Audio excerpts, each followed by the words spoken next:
Seja bem-vindo, você guerreiro de todo o Brasil, de todo mundo. Aqui é o canal Raiz Tricolor, eu sou o Gabriel Amaral, sou jornalista e sou tricolor. Deixe seu like aqui embaixo, se inscreve aqui no canal. Vamos embora falar nesta sexta-feira, dia 19 de junho, sobre duas notícias muito importantes. Esse vídeo está saindo na manhãzinha da sexta-feira. Duas notícias importantíssimas, muito importantes mesmo, que aconteceram nesta quinta-feira. Tudo o que aconteceu nessa quinta-feira eu já lancei vídeo, né? Praticamente tudo que aconteceu ali até o iniciozinho da noite. Então vale a pena você clicar aqui embaixo no canal e ir lá assistir esses vídeos também, beleza? Só para você ficar sabendo. Mas é mais importante ainda você se inscrever, ativar o sininho e marcar ali todas as notificações, porque daí você recebe todas as notificações e fica sabendo de tudo que acontece com o Fluminense. Muito melhor para você. Vamos lá, primeira notícia do vídeo de hoje é sobre o Fluminense. É uma notícia já mais recorrente, etc. Mas é uma atualização gigante, porque como eu gravei vídeo ontem falando que o Fluminense ia ao TJD, já aconteceu tanta coisa depois que agora eu já estou gravando que o Fluminense vai ao STJD. Porque o Fluminense acionou o Tribunal de Justiça Desportiva do Rio, Fluminense fez uma ação. Enfim, foram 3 ações, até na verdade o Botafogo também fez junto, e o presidente do TJD, Marcelo Jucá, que é flamenguista, por sinal, né? Eu sempre falo que eu sou jornalista, sou tricolor, gosto de deixar as coisas transparentes. O presidente, que é flamenguista declarado, com foto no Instagram e etc., indeferiu os pedidos, né? Colocou os pedidos, na verdade, com o parecer a favor daquilo que o Flamengo queria. Não estou dizendo se é certo, se é errado, se ele fez de maneira parcial ou imparcial, mas acho que há um claro conflito de interesses nesse caso, né? E aí, enfim, indeferiu o pedido do Fluminense. Eu vou tratar mais como do Fluminense, mas foram 3 pedidos julgados juntos, tá? Indeferiu, ou seja, ele nem aceitou o pedido de julgamento do caso, de apreciação do caso, alegando que o que o Fluminense queria? Que os jogos do Fluminense, no caso os jogos do Botafogo também, juntos, né, os 2 jogos ali que estão marcados para a próxima segunda e para a próxima quinta-feira, exatamente, segunda e quinta, 22 e 25, fossem remarcados para julho. Com isso, o Fluminense ganharia aí pelo menos mais 10 dias, de 10 a 15 dias, 10 dias, né, totalizando uns 15 de treinamento. E o Fluminense aceitaria numa boa, o Botafogo aceitaria numa boa e espalharia aí o Carioca por uma semana mais ou menos a mais. Uma semanazinha a mais. O juiz negou e disse no parecer dele de que tem que ser respeitada o voto da maioria. Bem, como a gente sabe, isso não era uma questão nem de maioria, ele poderia ter apreciado pelo menos essa parte, mas ele preferiu negar e segundo uma reportagem do Vitor Lessa, repórter da Rádio Globo, já era meio que esperado isso pelo Fluminense já. Do lado tricolor já era meio que esperado que no TJD o presidente fosse indeferir. O Fluminense vai recorrer e vai ao STJD, ao Supremo Tribunal de Justiça Desportiva. Superior, aliás, Supremo não, Superior Tribunal de Justiça Desportiva. E aí, tanto tricolores quanto botafoguenses esperam de fato o caso seja apreciado, até porque, enfim, a chance de não ter, né, um presidente que possa colocar o coração ou possa ter um conflito de interesses é muito menor, obviamente. Caso isso não aconteça, não é descartado, uma reportagem da Paula Carvalho do Taiwan Leiras, no Globoesporte.com, está dizendo que não é descartado tanto o Botafogo quanto o Fluminense irem à justiça comum para não jogar em junho, caso lá no STJD o pleito ali decida por avaliar essa situação, ou nem avaliar essa situação, ou avaliar e decidir que a FERJ está certa. E aí, ou seja, pode ser que até que vá para a justiça comum, e aí eu até brinquei disso no Twitter. O que ainda pode acontecer?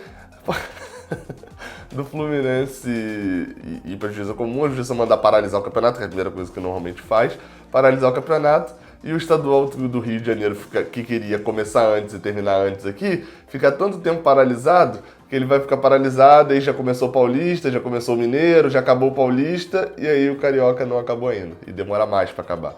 E a gente já viu isso acontecendo na Série C, que o 13 arrumou problema. O 13 não arrumou problema, né, na verdade. O 13 estava certo tendo a situação. Enfim, tem uma série de situações que a gente já viu isso acontecendo, da competição se estender, até porque no momento de pandemia a justiça comum também, que já é rápida pra caramba, não deve estar tão rápida. Ou seja, a gente deve ver, pelo menos nos próximos dias, mais notícias envolvendo STJD. E eu sempre gosto de lembrar aqui, não tenha vergonha disso, não ligue quando se alguém falar, time do tapetão, etc. Ignora, não é e pronto. Não é e pronto. Outro ponto que é interessante também, o presidente Mário Bittencourt deu entrevista no dia anterior, né, na quinta-feira, no Troca de Passes do Sport TV, e falou algumas coisas como, por exemplo, né, que depois a gente pode, de repente, alinhar mais, que que ele acha um desrespeito jogar no Maracanã e vai pleitear não jogar no Maracanã quando o Fluminense voltar a jogar, não jogar, pelo menos jogar alguns jogos de Newton Santos. Ele disse que hoje, por força de contrato, isso ainda é possível, depois não vai ser, a gente vai ter que jogar no Maracanã, mas pelo menos nessa volta inicial poderia se jogar no Newton Santos ou em São Januário. Em São Januário eu acho quase impossível, né? Agora no Newton Santos acho mais fácil, ainda mais com o Fluminense mais alinhado com o Botafogo. Falou que não há hipótese do Fluminense jogar segunda e quinta, isso não vai acontecer. Isso aí a gente meio que já imaginava, né? E que mesmo que a Justiça e a FERJ, o Flamengo e tal, pleiteiem para ter portões abertos em julho, o Fluminense não vai abrir os portões, vai manter os portões fechados. Isso está garantido para o mês de julho, pelo menos. A gente nem deveria estar falando disso, né? Deveria ser mais do que óbvio.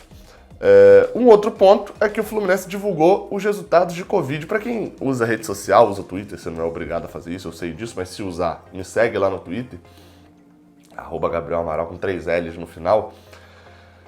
Para quem usa, sabe que o tom da quarta-feira, principalmente, era criticar o Fluminense dizendo de que Jorge Jesus, né, o tom dos flamenguistas criticando o Fluminense lá no Twitter, né, de que só o Jorge Jesus fez 16 testes.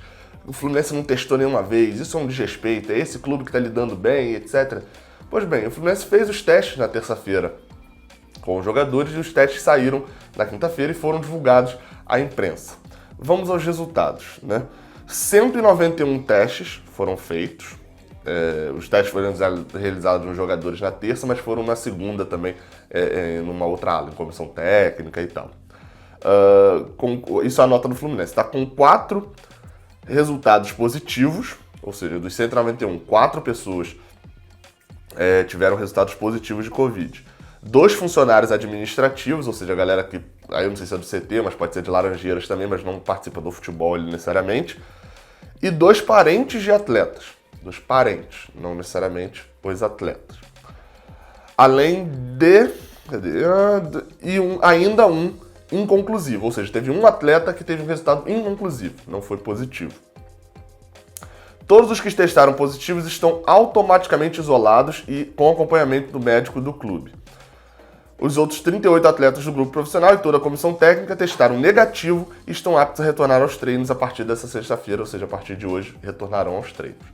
Ou seja, respondendo a essa galera, tudo bem que eu sei que não está assistindo, mas eu acho interessante saber dessa resposta.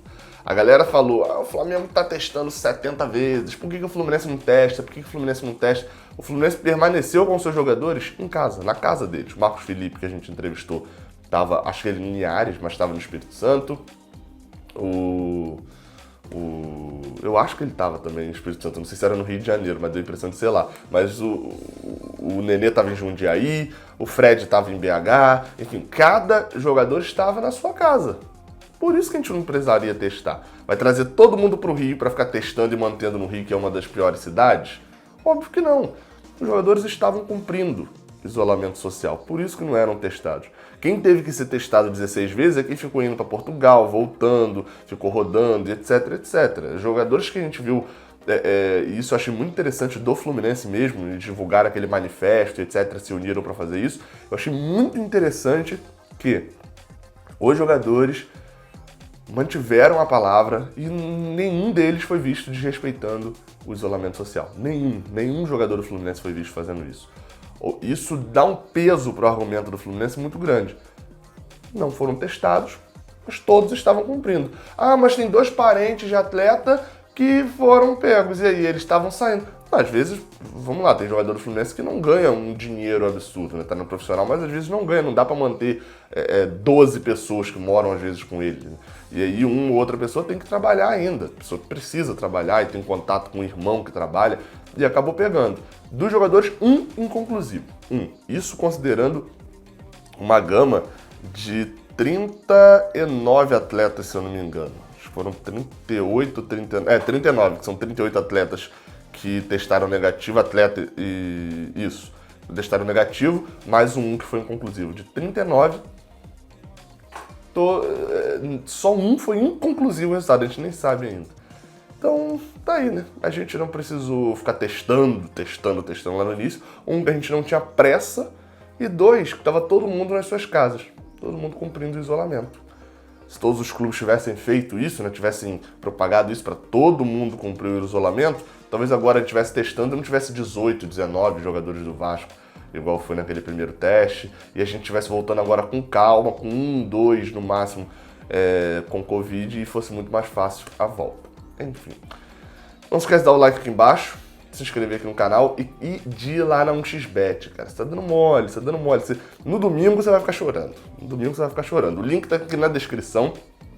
Hoje tem um jogo, eu tava até anotando aqui, e tem um jogo muito interessante para você ir lá na 1xBet. O 1xBet, casa de apostas, tem relação aí com o Liverpool, com o Barcelona, casa de aposta mundial. Eu uso já há mais de um ano. O link tá aqui no primeiro comentário para você ir lá e fazer um depósito e usar o cupom RAIZ, que você ganha um bônus.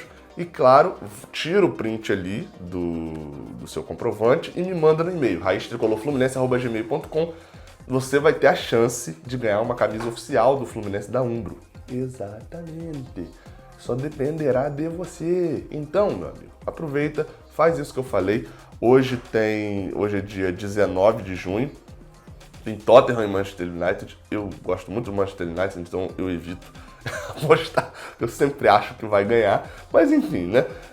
Vale você ir lá ver o jogo do campeonato em inglês. E amanhã tem Everton e Liverpool. Clássico também, né? Vamos ver o Richarlison em campo. Enfim, não se esqueça de fazer esse percurso aí, porque no domingo, se você não fizer, no domingo você vai se arrepender. Eu tenho certeza disso. Saudações tricolores, até a próxima. Valeu!